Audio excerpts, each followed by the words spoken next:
अस्सलाम वालेकुम। तो इस वीडियो में मैं काउंटेबल सेट के मुतालिक डिस्कस करूंगा।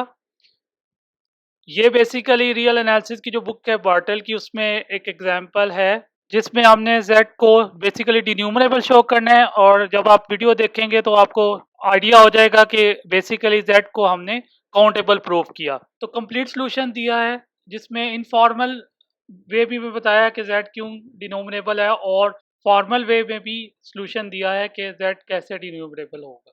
तो एक सेट को काउंटेबल सेट कहेंगे अगर वो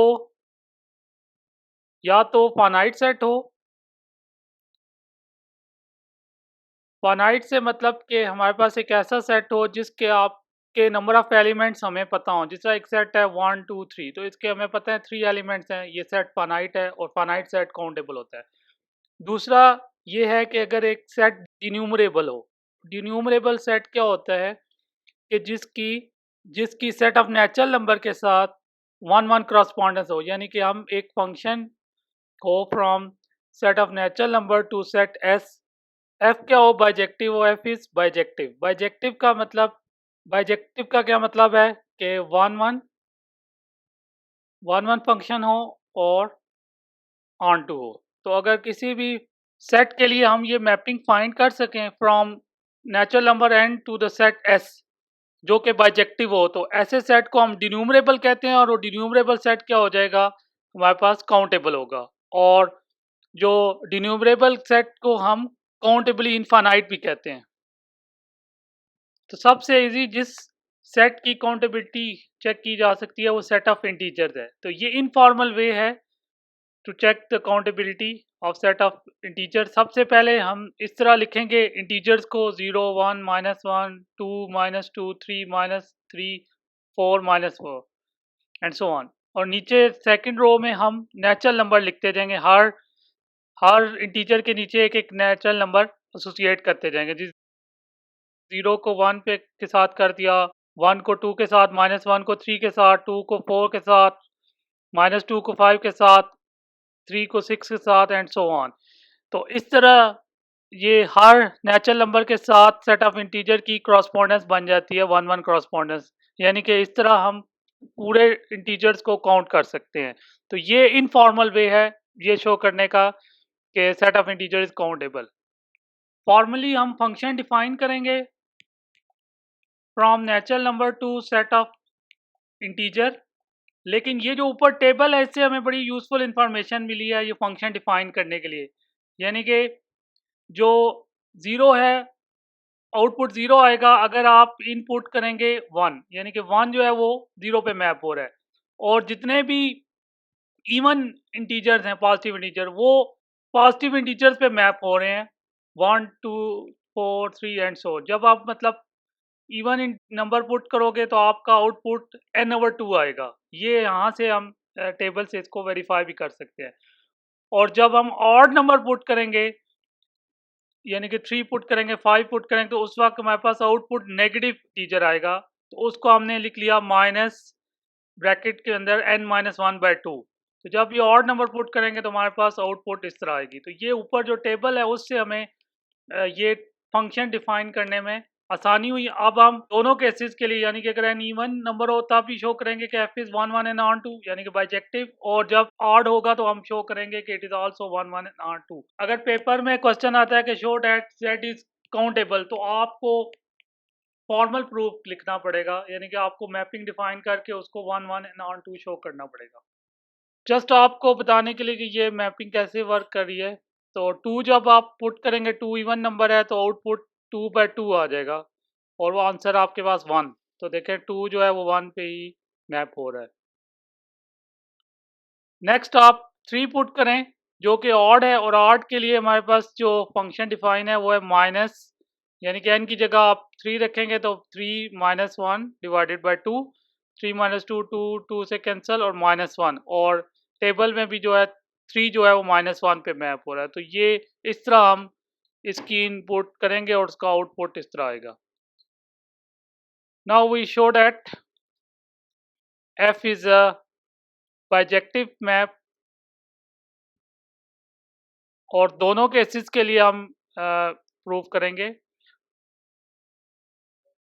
केस वन जो है वो हम ले रहे हैं, केस वन में जो है वो हम ले रहे हैं कि सबसे पहले कंसिडर कर रहे हैं कि n is even number.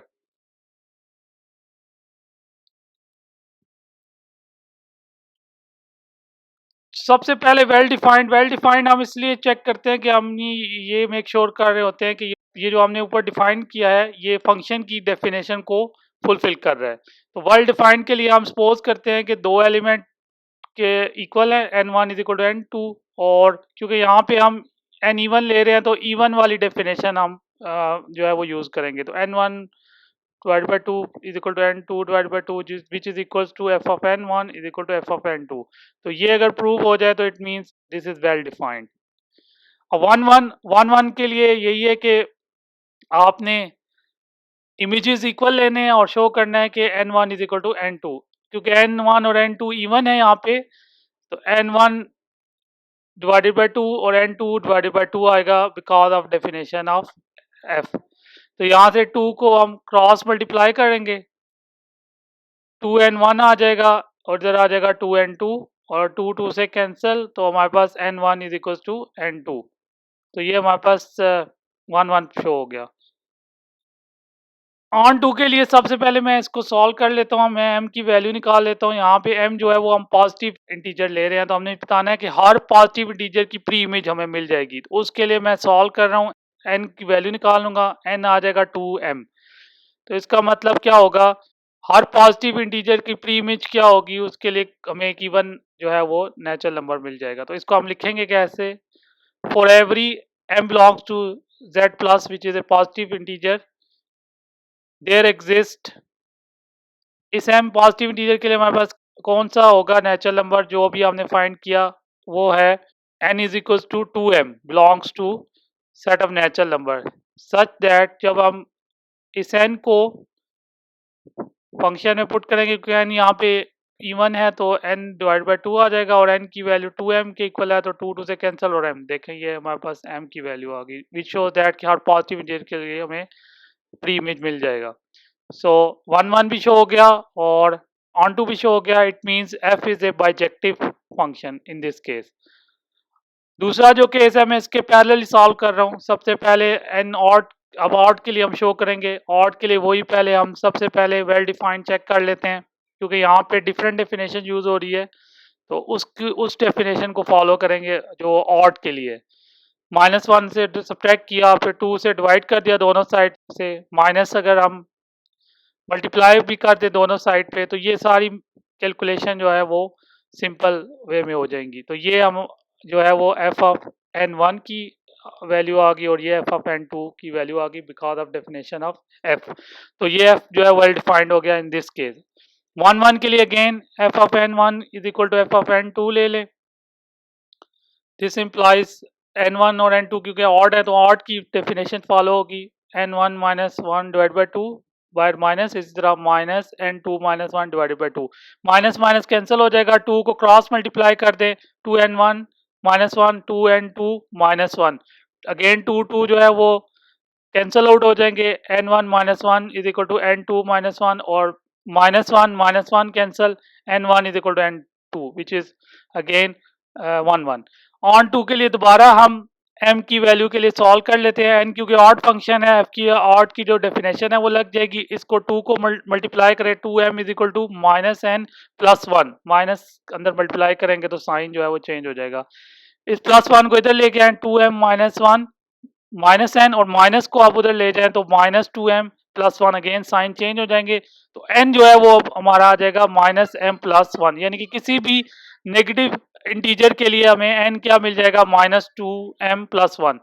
So for every m belongs to z minus there exist n is equal to minus m plus 1 belongs to n such that f of n, क्योंकि n ऑड है तो odd की definition लगाई और अब n की value put कर दें which is minus 2m plus 1 minus 1 over 2, तो इसको सिंप्लीफाई करें, minus 1 plus 1 cancel, minus 2m over 2, 2 से कैंसल और माइनस माइनस प्लस होके m आ गया। तो again in this case again जो है वो ऑन टू प्रूव हो गया। तो इस केस में भी फंक्शन जो है वो बाइजेक्टिव है। और 0 के लिए तो 0 क्योंकि 1 पे मैप हो रहा है तो वहाँ पे ऑलरेडी 1 1 और ऑन टू की कंडीशन होल्ड कर रही है। यहाँ से हम ये कहेंगे कि Z जो है वो क्या हो गया, काउंटेबल सेट हो गया, क्योंकि काउंटेबल के लिए हमें बाइजेक्टिव मैपिंग शो पड़ती है। चैनल को लाजमी सब्सक्राइब करें, वीडियो को लाइक करें और शेयर भी करें। Thanks for watching.